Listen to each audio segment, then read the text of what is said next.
ఇంట్లో కూర్చుని ఇంగ్లీష్ నేర్చుకోవాలనుకుంటున్నారా? అయితే వెంటనే మా స్పోకెన్ ఇంగ్లీష్ క్లాసెస్‌కి కాల్ చేయండి.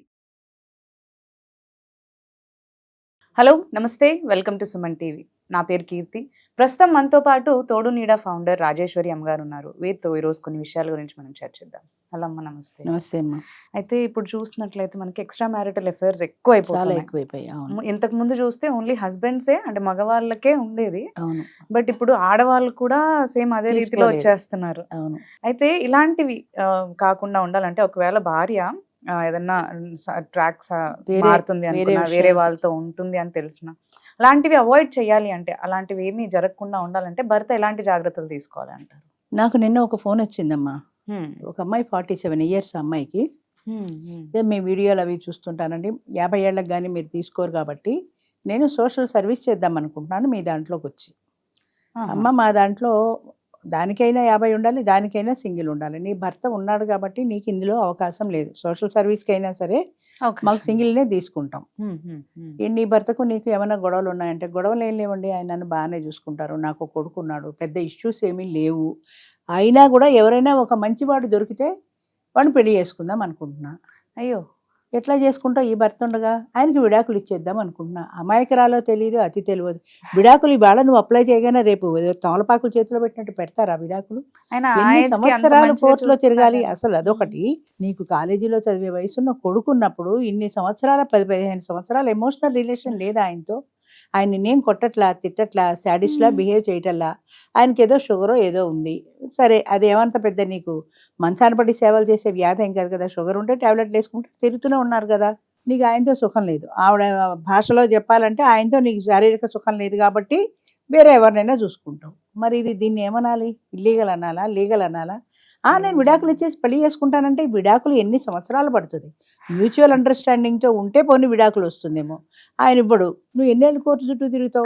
కింద కోర్టు కాకపోతే పైకోర్టు కాకపోతే పైకోర్టు, అలా తిరుగుతూనే ఉంటావా?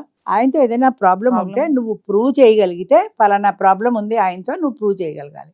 అప్పుడు కూడా ఎన్ని సంవత్సరాలు పడుతుంది? నీకు 50 దాటిపోతాయి ఇవన్నీ అయ్యేప్పటికీ. ఏం చేస్తావు పెళ్లి చేసుకొని? అంటే పెళ్ళిళ్ళు 57 వాళ్ళకి అవుతున్నాయి, కానీ అసలు నీ ఆలోచన తప్పు కదా. కొడుకుని ఏం చేస్తావు? కొడుకుని నాతో పాటు తీసుకెళ్ళిపోండి. అసలు ఆలోచన ఉండి మాట్లాడుతుందో ఆలోచన ఉండకుండా మాట్లాడుతుందో? నాకు తెలిసినంత వరకు చిన్నపిల్లలు అయితే తల్లికి ఇస్తారు, ఇంకా తల్లి సంరక్షణ అవసరం కాబట్టి. పెద్దవాళ్ళు అయిన తర్వాత తండ్రికి ఇస్తారు. ఒకవేళ తండ్రి కావాలి అని కోరుకుంటే తండ్రికి హ్యాండ్ ఓవర్ చేస్తారు. తండ్రి నాకు అక్కర్లేదంటే తల్లేమో కానీ ఎవరు కావాలి నీకంటే ఆ పిల్లాడు తండ్రిని అడిగితే తండ్రి దగ్గరికి వెళ్ళిపోతాడు కదా. లేదు, తండ్రి తీసుకోలేదు, నీ దగ్గరే ఉన్నాడు, నీకేమన్నా ఆస్తుందా? ఉద్యోగం చేస్తున్నావా? ఆ పిల్లాడి చదువు సంజయ్ ఇవన్నీ ఎలా చేస్తావు? నువ్వు బతకాలి, చేసుకోబోయేవాడు నీ కొడుకు ఖర్చులు ఎందుకు భరిస్తాడు? పైగా ఎవడైనా మంచివాడు దొరికితేనే. నాకు అర్థం కాని విషయం ఏంటంటే వీళ్ళే కదా అందరూ అదే మంచివాడు దొరికితే మంచి, అదేమీ వంకాయలును బంగాళదుంపలు కాదు, పుచ్చా చచ్చా చూసి తీసుకోవడానికి. ఎవడి ముఖం మీద వీడు మంచివాడు వీడు దుర్మార్గుడు అని రాత ఉండదు. నిన్న మొన్నటి దాకా కాపురం చేసి పేపర్లో చూసాను చూడు, వాడు నరికి చంపేసి ముక్కలు చేసి కుక్కర్లో పెట్టి, అంత క్రుయాలిటీ వాడి ముఖంలో ఏమైనా తెలుస్తుందా? వాడి పక్క ఇరుగు పొరుగు ఎవరైనా వాడిని గుర్తించగలిగారా వీడు ఇంత క్రూయల్ మనిషి అని? వాడు ఆ కార్యక్రమం చేసేదాకా తెలియదు. అంచేత ఎవరు మంచి ఎవరు చెడ్డ అనేది వాళ్ళ సాంగత్యంలో, వాళ్ళిద్దరూ కలిసి జీవించడంలో ఉంటుంది. ఒకరి అభిప్రాయాలు ఒకళ్ళు అర్థం చేసుకోవటంలో. పైగా ఇంకొక ప్రాబ్లం ఏంటంటే అమ్మాయి మాట్లాడుకుంటూ వెళ్ళిపోతుంది, మధ్యలో మీరు ఏదైనా చెప్పినా ఆగదు. ఆ అమ్మాయి మాట్లాడేదాకా మనం ఆగవలసిందే, కానీ మనం మాట్లాడితే అమ్మాయికి ఆగే పద్ధతే లేదు అసలు. ఇంత మూర్ఖంగా 3 సార్లు హెచ్చరించినా సారీ అండి అంటుంది, మళ్ళీ ఆమె చెప్పుకుంటూ వెళ్ళిపోతుంది. అంతే, నువ్వేం చెప్తున్నావు అనవసరం. ఇంత ఓర్పు సహనం లేని దానివి, అవతల వాళ్ళు ఏం మాట్లాడుతున్నారో విని అర్థం చేసుకునే సహనం లేని దానివి నేను ఎవరు చేసుకుంటారు? ఇలాగే 2 రోజులు మాట్లాడిన తర్వాత 3వ రోజు వాడికి అర్థమైపోదా నువ్వు ఎలాంటి దానివో? పైగా ఎవరైనా మంచి వాడిని చూసి పెళ్లి చేసుకుందాం అనుకుంటాను. నువ్వు కూడా మంచిగా ఉండాలి కదా. అవతల వాడు మంచి ఒకటే సరిపోదు, ఇద్దరు ఉండాలి. అలాగే ఇప్పుడు భార్యాభర్తలు ఇద్దరు కూడా ఒకరికొకరు మంచిగా ఉండాలి, ఒకరినొకరు అర్థం చేసుకోగలగాలి, ఒకరి కష్ట సుఖాలు ఒకళ్ళు పంచుకోగలగాలి. ఏవైనా చిన్న చిన్న అడ్జస్ట్మెంట్లు ఉన్నా తేడాలున్నా సర్దుకోగలగాలి. సర్దుకోవడం అనేది చాలా ముఖ్యమైనది, చాలా ఇంపార్టెంట్. ఏ ఇద్దరు వ్యక్తులైనా సరే కలిసి ఉన్నప్పుడు ఏదో ఒక తేడాలు వస్తాయి. అది సర్దుకుంటూ పెడితేనే జీవితం. నా ఇష్టమే కావాలి, నా మాట వినాలి అంటే ఎలా జరుగుతుంది? ఇప్పుడు మీరు అడిగారు ఏం చేయాలి అని. ఆమె చెప్పినట్టు నువ్వు పాదాలకి వందనం చేసినా ఆవిడ వినదు. ఆవిడ మనసు వేరే ప్రేరేపిస్తుంది. ఆవిడ మనసును వేరే వెళ్ళు, ఇంకోటి చూసుకో అంటే బలహీనమైపోతారు మనుషులు. అంటే విల్ పవర్ లేదు మనుషుల్లో.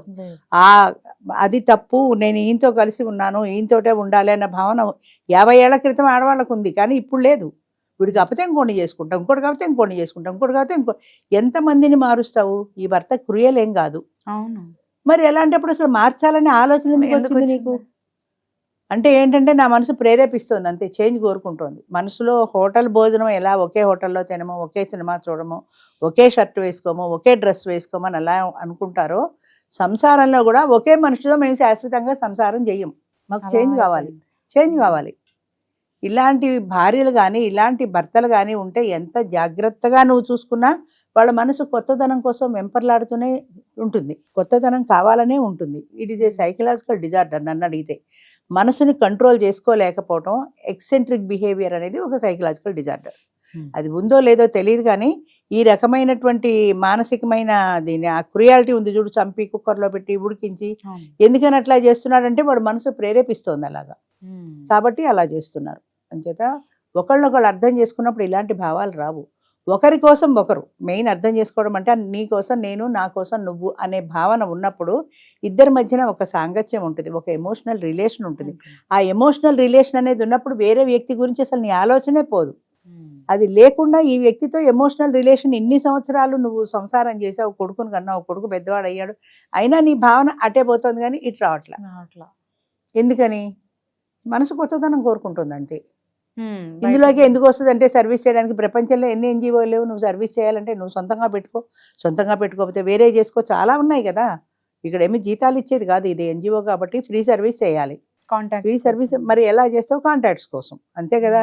అవునన్నా కాదన్నా, అబ్బాయి అమ్మాయి అందుకు కాదండి అన్నా సరే కాంటాక్ట్స్ కోసమే. ఎవడో దరిద్రుడు 47 ఏళ్ళు యంగ్ కదా అనుకుంటా టెంప్ట్ అవుతాడు, వాడితో వెళ్ళిపోతావు. ఈ పిల్లాడిని వదిలేసి లేదా పిల్లాడిని తీసుకుని వెళ్ళిపోతావు. రేపు పొద్దున్న ఈ పిల్లాడితో గొడవలు వస్తాయి మీ ఇద్దరి మధ్యన. ఈ పిల్లాడిని ఏం చేస్తావు? వీడెందుకు మన మధ్యలో ఉంటాడు, వాడిని ఏం చేస్తావు? వాడిని హాస్టల్లో పెట్టి చదివించాలంటే వాడికి 300 లక్షలు గుమ్మరించాలి కదా. వాడు ఇంజనీరింగ్ చదువుతానంటే ప్రైవేట్ కాలేజీకి ఎన్ని లక్షలు వాడెందుకు ఇస్తాడు? అది ఎందుకు అర్థం కాదు. నా పిల్లలకి వాడి వాళ్ళని ఎందుకు అనుకుంటారు?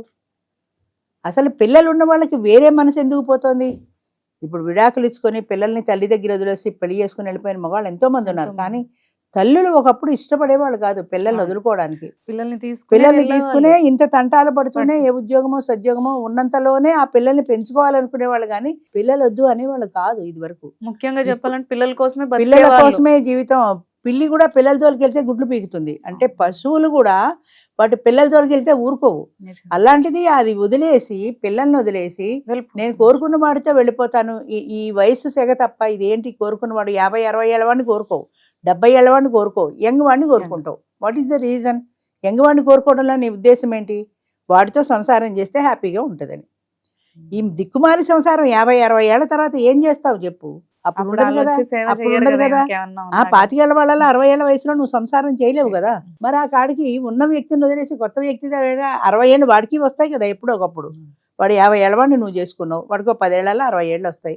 ఆ తర్వాత వాడితో నువ్వు సంసారం చేయలేవు, అప్పుడు ఏం చేస్తావు? అదే ఆ ఆలోచన ఎంతసేపు సంసారము అనకూడదు కానీ సెక్స్ మీదకి పోయినంతగా మైండ్కి దేని మీదకి పోట్ల. అంటే అది మరి మనుషులు ఏమనాలో ఆ మనసు అలా ప్రేరేపిస్తుంది అంతే. కంట్రోల్ లేదు కాబట్టి అటు ఎటు ప్రేరేపిస్తే అటు వెళ్ళిపోతుంటారు అంతే. సో ఇలాంటి మనస్తత్వం ఉన్నప్పుడు ఎంత జాగ్రత్తలు తీసుకున్నా లాభం లేదు. కాకపోతే ఏంటంటే ఒక అంట కనిపెడుతూ ఉండాలి.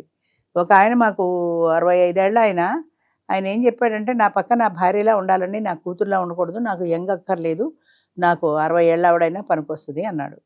ఎంత మంచివారు సార్, అందరూ 30 లేవా 40 లేవా అడుగుతుంటే మీరు 60 ఏళ్ళ ఆవిడ కావాలన్నారు అన్నాను. అంటే ఆయన ఏమన్నాడంటే మంచిగా పాడమ్మా, 30 ఏళ్ళ దాన్ని కట్టుకున్న దగ్గర నుంచి నాకు ఆఫీస్కి వెళ్తే మనశ్శాంతి ఉండదు, ఇది ఇక్కడ ఏం దుకాణం ఓపెన్ చేసిందో అని. 60 ఏళ్ళ దాన్ని పని చేసుకుంటే కనీసం ఇంట్లో పడి ఉంటుంది కదా, సేఫ్టీ ఉంటుంది, సెక్యూరిటీ ఉంటుంది.